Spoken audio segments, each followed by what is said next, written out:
अस्सलाम वालेकुम everyone, welcome to my channel. आज की वीडियो में हम स्टार्ट कर रहे हैं क्लास 12 एक्सरसाइज नंबर 4.3 का क्वेश्चन नंबर 4, जो कि एक अच्छा क्वेश्चन है। सर हमारे पास क्वेश्चन क्या है, given to curves this and this, find the angle between them. उसने कहा सर हम आपको दो कर्व दे रहे हैं और उसके बिटवीन एंगल बन रहा है, वो एंगल आपको फाइंड आउट करना है। अब मसला है वो एंगल तो फाइंड आउट करना है, लेकिन किस पॉइंट पर बन रहा है ये भी आपको नहीं पता। तो बेसिकली आपको पहले एंगल फाइंड आउट करना है, लेकिन एंगल तब फाइंड आउट होगा जब आपको वो पॉइंट पता लगे जहां दोनों कर्व आपस में क्या हैं, आपस में इंटरसेक्ट कर रहे हैं। ठीक है भाई, तो अब आ जाइए सर। जैसे ही आपने मेंशन किया तो हमने क्या लिखा, हमने लिखा सॉल्व। ठीक है, पहला मेरे पास कर्व है जो उसकी इक्वेशन क्या है भी, Y equals to X square. ठीक है भाई, सेकंड जो मेरे पास कर्व है उसकी इक्वेशन क्या है भी, Y equals to X minus 3 whole square. ठीक है भाई, तो मेरे पास नाम क्या रखा मैंने, इसका नाम रखा इक्वेशन नंबर 1। ठीक है भाई, और इसका नाम मैंने क्या रखा, मैंने नाम रखा इसका इक्वेशन नंबर 2। ठीक है भाई, अब हमने क्या किया, हमें पहले चाहिए पॉइंट।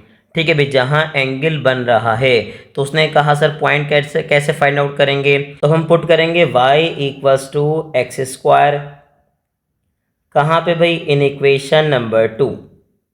हमें क्या चाहिए, हमें चाहिए बेसिकली एंगल, लेकिन एंगल किस पॉइंट पर बन रहा है, तो आपको चाहिए पॉइंट। और पॉइंट मीन्स आपको चाहिए उस पॉइंट के कोऑर्डिनेट्स, यानी कि एक्स एंड वाई। अब मैंने जैसे ही यहाँ पे वाई की जगह पुट किया एक्स स्क्वायर, तो बता दीजिए मेरे पास क्या बना सर, मेरे पास बना एक्स माइनस 3 होल स्क्वायर। ठीक है भाई, जैसे ही आपने होल स्क्वायर देखा हमारे स्टूडेंट को याद आ गया फॉर्मूला। सर उसने कहा सर यहाँ तो फॉर्मूला अप्लाई होगा, A square minus 2ab plus B square का। ऐसे ही भाई आपने अप्लाई कर दिया A square minus 2ab plus B square. जैसे ही आपने मेंशन किया तो मुझे बता दीजिए क्या मिला आपको, एक्स स्क्वायर माइनस 2 3 का क्या हो गया 6x, और 3 का स्क्वायर क्या हो गया 9। आपने अरेंज कर लिया तो क्या हो गया भैया, एक्स स्क्वायर प्लस में इधर आके क्या हो गया माइनस। ठीक है भाई, जैसे कि आपने माइनस किया आपको नजर आ गया होगा ये प्लस में ये माइनस में दोनों आपस में क्या हो गए, कैंसिल आउट हो गए। ठीक है भाई, अब मुझे गेम किसके लिए खेलना है, एक्स के लिए। तो ये माइनस का 6x वहां पे आके क्या हो जाएगा, प्लस का 6x। ठीक है भाई, x के साथ 6 मल्टीप्लाई हो रहा है, इधर आके डिवाइड होगा। जैसे ही आप डिवाइड करेंगे तो आपको क्या मिला, 3 2 6, 3 3 क्या हो गया 9। तो इसका मतलब मुझे क्या मिला, मुझे मिल गया x कोऑर्डिनेट 3/2। लेकिन मसला क्या, आपको पॉइंट चाहिए, इसका मतलब आपको x कोऑर्डिनेट और y कोऑर्डिनेट दोनों चाहिए। तो अब मैंने क्या किया, मैंने पुट कर दिया कि सर हम पुट करने जा रहे हैं x किसके इक्वल है भाई, 3/2 के। कहाँ पुट करने जा रहा हूँ, इक्वेशन नंबर 1 में। तो मुझे बता दीजिए इक्वेशन नंबर 1 क्या बनेगी, y इक्वल्स टू है एक्स स्क्वायर, और x की जगह आपने क्या लिखा 3/2। तो 3/2 का क्या हो गया स्क्वायर, 3 का स्क्वायर 9, 2 का स्क्वायर 4, और आपको क्या मिल गया, आपको मिल गया y कोऑर्डिनेट। ठीक है भाई, इसका मतलब आपको क्या मिला, आपको मिला x कोऑर्डिनेट, आपको मिला y कोऑर्डिनेट। तो आपने क्या लिखा, मुझे मिल गया point x, y। Sir x क्या है, x है आपके पास 3/2, और y आपके पास क्या है, y आपके पास है 9/4। ठीक है भाई, अब याद रखिएगा जैसे ही आपने कहा ना कि सर मुझे क्या चाहिए, मुझे चाहिए एंगल बिटवीन टू कर्व। तो अब मैंने क्या किया, मैंने कहा सर एक कर्व ऐसे बन रहा होगा जस्ट सपोज, दूसरा कर्व ऐसे बन रहा है। ठीक है भाई, और मुझे क्या मिल रहा है, मुझे मिल रहा है इन दोनों के बिटवीन एंगल। ठीक है भाई, एक बात याद रखिएगा, एक एंगल आपके पास एक्यूट होता है, दूसरा आपके पास क्या होता है ऑब्ट्यूस। अमूमन क्या होता है, अमूमन लोग एक ही एंगल आपका फॉर्मूला बता देंगे कि सर आपके पास एंगल का फॉर्मूला होता है टेन थीटा, और फॉर्मूला क्या होगा आपके पास, फॉर्मूला होगा m1 माइनस m2 ओवर क्या आ जाएगा 1 प्लस m1 m2। ठीक है भाई, वो बताते हैं आपको, यही आपके पास है फॉर्मूला एंगल का। लेकिन सर याद रखिएगा इससे आपको मिलता है एक्यूट एंगल। ठीक है भाई, क्या मिलेगा, एक्यूट एंगल, जो कि यहाँ बन रहा है। देखिए ये एंगल आपके पास क्या है, ऑब्ट्यूस है, तो आपको ये वाला एंगल मिल जाएगा एक्यूट एंगल। और इसके अंदर याद रखिएगा आप m1 माइनस m2 बोलें, m2 माइनस m1 बोलें, कोई मसले वाली बात नहीं है, क्योंकि मॉड्यूलस क्या है, इसको नेगेटिव को क्या कर देगा, पॉजिटिव कर देगा। लेकिन ये किसके अंदर कंडीशन है आपके पास, जब आप मॉड्यूलस यूज़ करें। ठीक है भाई। अब उसने क्या कहा, उसने कहा अगर मुझे एंगल चाहिए, ठीक है भाई, 10 को मैं उधर शिफ्ट कर दूंगा तो tan इनवर्स बन जाएगा। तो याद रखिएगा एंगल के लिए मुझे चाहिए दो स्लोप। क्या चाहिए? दो स्लोप। अब स्लोप कैसे फाइंड आउट करते हैं, तो याद रखिएगा स्लोप फाइंड आउट करने के लिए आपको याद होना चाहिए क्वेश्चन नंबर 1, 2, 3 में आपने किया है कि सर स्लोप हमारे पास अगर कर्व है तो कैसे फाइंड आउट करेंगे। आप बोलेंगे D Y over D X, यानी कि change of Y with respect to change of X. इससे आपको क्या मिलता है? इससे आपको मिलता है स्लोप। ठीक है भाई। और मुझे पूरी उम्मीद है कि आपको डिफ्रेंसिएशन आती होगी, लेकिन यहाँ पे अमूमन कुछ आपको अगर प्रॉब्लम हो तो यहाँ मैं समझा देता हूँ कि सर याद रखिएगा यहाँ अप्लाई होगा पावर रूल के, पावर ज़मीन पर आए, जब डेरिवेटिव लेंगे तो पावर ज़मीन पर आएगी, बेस को एज इट इज़ कॉपी करेंगे, पावर में से 1 माइनस करेंगे एंड देन अंडर पावर का क्या हो जाएगा? डेरिवेटिव। ठीक है भाई। इसी तरह याद रखिएगा x का derivative with respect to x आपके पास क्या होता है? 1। सर इसी तरह याद रखिएगा कांस्टेंट का डेरिवेटिव आपके पास क्या होता है? आपके पास होता है 0। किसी भी कांस्टेंट का डेरिवेटिव क्या होगा? 0। ये सारी बातें आपको पहले से पता होंगी, लेकिन अगर नहीं पता तो मैंने यहाँ पे आपको रिकॉल करवा दी। अब मैं क्या करूँगा? अब मैं फाइंड आउट करूँगा स्लोप। अब स्लोप कैसे फाइंड आउट करेंगे? आप पहले एक काम करेंगे कि सर हम डिफ्रेंशिएट कर रहे हैं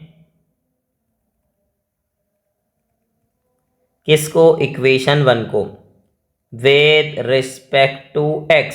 तो जैसे ही आप इक्वेशन नंबर 1 को यहाँ पे डिफ्रेंशिएट करेंगे तो इक्वेशन नंबर क्या है? y equals to X square. तो यहाँ क्या लिखा? आपने लिखा d ओवर डी एक्स, लेकिन y था तो साथ में क्या गया? dy over D X. यहाँ क्या लिखा? d ओवर डी एक्स, लेकिन यहाँ पे क्या है? X square. ठीक है भाई। तो एक्स स्क्वायर जैसे ही आपने कहा तो सर क्या होगा? पावर रूल अप्लाई होगा। पावर कहाँ पर आएगी? ज़मीन पर। बेस को एज इट इज़ कॉपी करेंगे, पावर में से 1 माइनस करेंगे, 2 में से 1 माइनस करेंगे तो 1 आएगा, अंडर पावर का डेरिवेटिव। अंडर पावर कौन है? एक्स। एक्स का derivative with respect to X क्या होता है? 1। अब 2x को 1 से मल्टीप्लाई करेंगे तो आपको 2x ही मिलेगा। ठीक है भाई। अब जैसे ही हमारे बच्चे ने यहाँ मेंशन किया, स्टूडेंट ने मेंशन किया, उसको एक बात याद आ गई कि D Y over D X basically किसके बराबर है? स्लोप के। किसके बराबर है भाई? स्लोप के। यानी कि आप बोल सकते हैं m, लेकिन दो आपके पास कर्व हैं तो दो स्लोप मिलेंगे। तो डिफ्रेंशिएट करने के लिए आपने इसीलिए नाम क्या रख दिया? m1। क्या रखा भाई? m1। अब मसला क्या है? मसला ये है कि आपके पास क्या है? आपके पास स्लोप की कंडीशन आई है, अभी स्लोप आया नहीं है, क्योंकि आपको स्लोप चाहिए किस पॉइंट पर? एट 3/2। आगे क्या है भाई? ओवर 9/9/4। ठीक है। इस पॉइंट पर आपको स्लोप चाहिए, तो आपने क्या लिखा? आपने कहा सर m1 इक्वल्स टू क्या है भाई? 2। ठीक है भाई। आगे मैं क्या लिखूंगा? x की जगह पे 3/2, क्योंकि कोऑर्डिनेट में x और y तो दोनों हैं, लेकिन स्लोप की कंडीशन में सिर्फ और सिर्फ कौन है? x। तो अब क्या करेंगे? उसने कहा सर अगर आप यहाँ देखें तो उसने कहा 2 से 2 बिल्कुल सिंपल कैंसिल आउट हो जाएगा, और आपको क्या मिलेगा? आपको मिलेगा m1, यानी कि फर्स्ट स्लोप क्या मिला? 3। ठीक है भाई। हमने मेंशन कर दिया कि सर हमें क्या मिला? फर्स्ट का स्लोप मिल गया। क्या मिला हमें? 3 मिला। अब उसने क्या कहा? उसने कहा सर ये तो आपके पास क्या है? m1 है, आपको क्या चाहिए? m2 भी चाहिए, क्योंकि दो बेसिकली कर्व हैं तो दोनों का आपको उस पॉइंट पर स्लोप चाहिए। तो हमने कहा ठीक है भाई।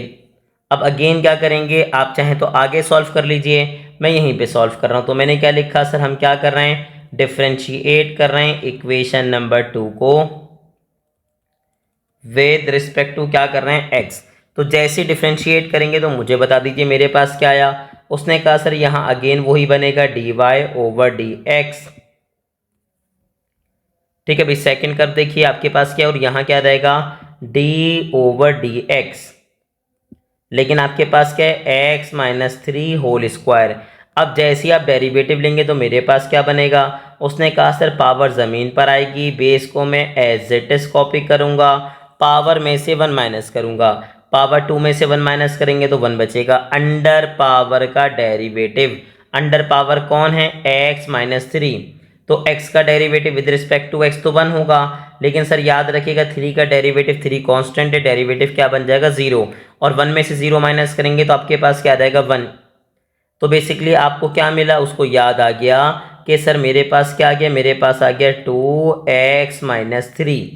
सिंपल मल्टीप्लाई किया तो उसको क्या याद आया? उसको याद आ गया कि सर मुझे मिल गया सेकंड स्लोप m2। क्या मिला भाई 2 इंटू एक्स माइनस 3, क्योंकि मैं पहले बता चुका हूँ D Y over D X इसके बराबर है स्लोप के, लेकिन सेकंड आपके पास कर्व का स्लोप क्या हो जाएगा m2 डिफ्रेंशिएट करने के लिए। अब उसने क्या कहा, मुझे स्लोप तो चाहिए लेकिन किस पॉइंट पर, एट 3/2, 9/4 पॉइंट पर। अब जैसे ही इसकी बात करेंगे तो आप कुछ नहीं करेंगे, आप सिंपल मेंशन कर देंगे। मुझे बताइए मेरे पास m2 आया, साथ में क्या आया 2, x की जगह क्या लिखूंगा मैं, x की जगह लिखूंगा 3/2 माइनस का क्या हो जाएगा 3। अब मैं यहाँ पे अपने स्टूडेंट को हमेशा समझाता हूँ कि सर आप डायरेक्ट कैसे कर सकते हैं, आप डायरेक्ट कर सकते हैं ऐसे, डिनोमिनेटर में क्या है 1 है, अगर डिनोमिनेटर में 1 है तो आप डायरेक्ट सॉल्व कर सकते हैं, 2 3 जा 6, 3 में से 6 माइनस करेंगे तो आपको क्या मिलेगा, आपको मिलेगा माइनस का 3, ठीक है, और डिवाइड में आपके पास 2 एज इट इज आ गया। दोबारा बताइए मैंने क्या कहा सर, अगर डिनोमिनेटर में 1 है तो आप क्या बोलेंगे, 2 3 जा 6, 3 में से 6 माइनस करेंगे तो आएगा माइनस का 3, 2 से 2 क्या हो जाएगा कैंसिल आउट, तो आपको क्या मिला, आपको मिला यहाँ पे m2 किसके बराबर मिला, -3 के, ठीक है भाई, आपको m1 मिला, आपको m2 मिला, दोनों स्लोप मिल गए। जैसे ही स्लोप मिले अब मुझे याद आ गया कि सर मेरे पास एंगल का फॉर्मूला क्या होता है, एंगल का फॉर्मूला होता है tan थीटा इक्वल्स टू क्या है बता दीजिए, उसने कहा m1 माइनस m2 ओवर क्या गया 1 प्लस m1 m2। अब याद रखिएगा पहले बता चुका हूँ, दोबारा रिपीट कर रहा हूँ, अगर मॉड्यूलस है तो m1 माइनस m2 की जगह m2 माइनस m1 कर सकते हैं, कोई ऐसी मसले वाली बात नहीं है। tan इधर आके क्या बन जाएगा, tan इनवर्स, ठीक है भाई, मॉड्यूलस है आपके पास। m1 कन्फर्म कीजिए, उसने कहा सर 3, m2 कन्फर्म कीजिए, उसने कहा -3, लेकिन बिटवीन क्या है माइनस है तो माइनस माइनस क्या होगा प्लस होगा, 1 प्लस m1 कन्फर्म कीजिए 3 और m2 कन्फर्म कीजिए -3, ठीक है भाई। अब जैसे ही आपने मेंशन किया मेरे पास क्या आ गया, मेरे पास आ गया tan इनवर्स, ठीक है भाई, 3 में 3 प्लस करेंगे तो आएगा 6, डिनोमिनेटर की बात करेंगे यहाँ पे तो प्लस माइनस हो जाएगा माइनस, 3 3 जा 9 माइनस का, और 1 में से 9 माइनस करेंगे तो आपको क्या मिलेगा माइनस का 8, ठीक है भाई। अब आप चाहें तो उसको कैंसिल कर दीजिए, 2 3 जा 6, 2 4 जा 8, तो यानी कि आपको क्या मिला, आपको मिल गया यहाँ पे tan इनवर्स, क्या मिला भाई 3/4। अब बच्चे ने कहा लो सर मॉड्यूलस कहाँ गया, सर मॉड्यूलस आया ही किस लिए था, इस नेगेटिव साइन को पॉजिटिव करने के लिए, और यहाँ पे आप याद रखिएगा मैं दोबारा रिपीट कर रहा हूँ, मॉड्यूलस है तो m1 माइनस m2 या m2 माइनस m1, ये दोनों चीज़ें क्या हैं एक, ऐसा ना हो पता लगे आप कहीं और देखें m1 माइनस m2 की जगह m2 माइनस m1 लिखा हो तो आपको लगे भाई ये क्वेश्चन गलत हो गया, ऐसा कुछ नहीं है। सर अब मुझे एंगल चाहिए, मैंने क्या किया, कैलकुलेटर एक्टिव किया, ठीक है भाई, शिफ्ट दबा के मैंने यहाँ पे 10 प्रेस किया तो मुझे क्या मिल गया tan इनवर्स, मेरा कैलकुलेटर रेडियन में है, मैंने कन्वर्ट किया किस में लेकर आ गया मैं डिग्री में। आप भी देख लेगा आपके कैलकुलेटर में छोटा सा टॉप पर क्या बना होना चाहिए, बना होना चाहिए यहाँ पे d, ठीक है भाई। मेरे पास क्या है, उसने कहा 3/4, तो आपको एंगल क्या मिला 36.86, ठीक है भाई। आपको क्या मिला, उसने कहा सर मुझे एंगल मिल गया, थीटा मिला सर मुझे क्या मिला 36.86 डिग्री, ठीक है भाई, और यही हो गया इसका प्यारा सा आंसर, ठीक है। तो मुझे पूरी उम्मीद है कि आपको ये क्वेश्चन बहुत आसानी से समझ आ गया होगा क्योंकि ये एक आसान सवाल है, ठीक है भाई। आपको क्या करनी है, आपको इसकी प्रैक्टिस करनी है, और ऐसे ही इन्फॉर्मेटिव वीडियो देखने के लिए हमारे चैनल को लाइक करें, सब्सक्राइब करें और ज़्यादा से ज़्यादा अपने क्लास फेलो से शेयर करें।